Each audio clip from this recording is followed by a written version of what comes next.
Teve homenagem na Rocinha, ó. Oi, o Mengão ergueu mais um, outro brasileirãozinho. Se tem time em jejum, o Mengão tem 2 seguidos. O Saci serve o Pipoca e o Flá tá festejando. É o bonde do cabelo rosa e do Van Dijk Marciano. Lá no Beira Rio os mano começaram a armar a festa, mas deram com a testa, kkkk. O super time dos Coringa fez a festa na favela. É que o Flamengo é 8 patamar. Que momento, mas o troféu pra Gávea pros Coringa do Flamengo.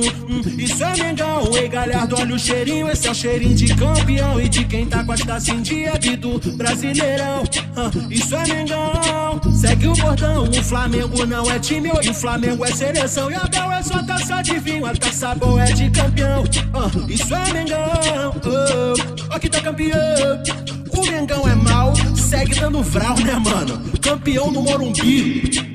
É fute paródias original. Teve homenagem na Rocinha, ó. O super time do Urubu deu vapor nos inimigos e contou com uma ajuda de um gavião amigo. A união dos queixos fortes chutou o Inter pro canto e o Pedro queixo de chicote com o Mengão festou em campo. Gabigol até pediu o estado e disse ser promessa. Olha a modéstia desse superstar, que é só assim pro Morumbi ver uma taça e uma festa. Teve que pedir pra outro levantar. Que momento, mas um troféu pra Gávea pros Coringa do Flamengo.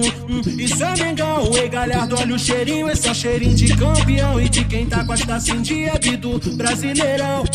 Isso é Mengão, segue o bordão. O Flamengo não é time, hoje o Flamengo é seleção. E a Bel é só taça de vinho, a taça boa é de campeão.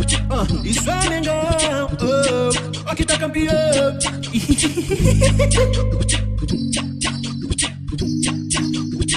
É o fute paródias original.